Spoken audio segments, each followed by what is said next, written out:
Insert exemplarலேருந்து 11th physics question பார்க்கலாம் பாருங்க. 8th question, you measure two quantities as A equal to 1 plus 0.2 meter and B equal to 2 plus 0.2 meter.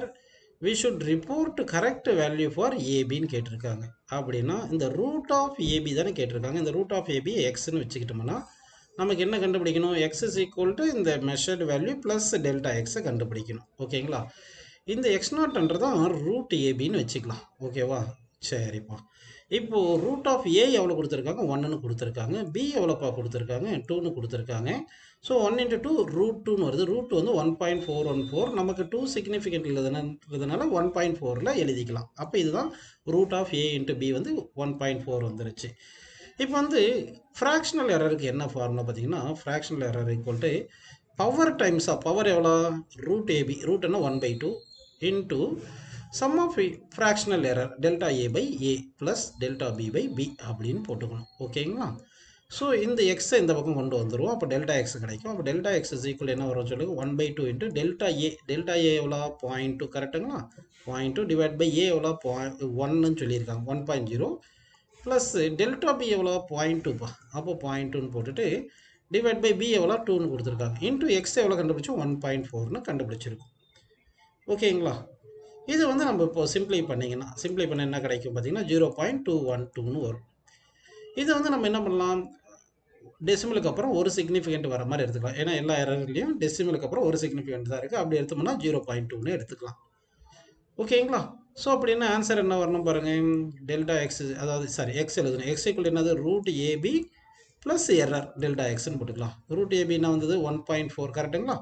1.4 plus delta X என்ன வந்தது? 0.2 metre. அப்படின்னா fourth option correct ஆன்சர்ப்பா.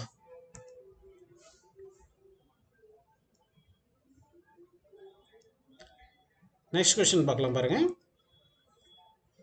Which of the following measurement is most precise அப்படின்னு கேட்டிருக்கான். Most precise அப்படின்னா வந்து இருக்கிறதுல எது smallest value அதுதான் மோஸ்ட் ப்ரைசைஸ், அக்யூரேட்டாக மெஷர் பண்ணுறது. இப்போ பார்த்தீங்கன்னா இது மில்லி மீட்டரில் வந்திருக்கு. இது சென்டிமீட்டர், மீட்டர், கிலோமீட்டர். அப்போ வந்து என்ன ஆகும் உங்களுக்கு? இந்த மில்லி மீட்டர் தான் என்னது ரொம்ப லோயஸ்ட் வேல்யூ வரதுனால இதுதான் most precise value. First option கரெக்டுன்னு எடுத்துக்கலாம்ப்பா. அடுத்த கொஸ்டின் போலாம் பாருங்க. The mean length of an object is 5 cm. Which of the following measurement is most accurate? அதாவது எந்த measurement near to mean value இருக்குதோ அதுதான் வந்து மோஸ்ட் அக்யூரேட்டு. அப்படின்னா இந்த மீன் வேல்யூ நமக்கு இருக்கிற வேல்யூஸ் கொடுத்த வேல்யூ டிஃப்ரென்ஸ் எடுக்கும்போது எதுக்கு அந்த டிஃப்ரென்ஸ் கம்மியாக வருதோ அப்போ அதுக்கு தான் எரர் கம்மியாக இருக்குன்னு அர்த்தம். அந்த வேல்யூ தான் என்னது? அக்யூரேட் வேல்யூன்னு அர்த்தம். ஸோ ஃபஸ்ட்டு வந்து மீன் வேல்யூ 5 எடுத்துட்டோம். ஃபஸ்ட் ஆப்ஷன் பாருங்கள் 4.9. 5 மைனஸ் 4.9 எடுக்கும்போது 0.1 வருது. அடுத்து 4.805 செப்பரேட் பண்ணால் 0.195.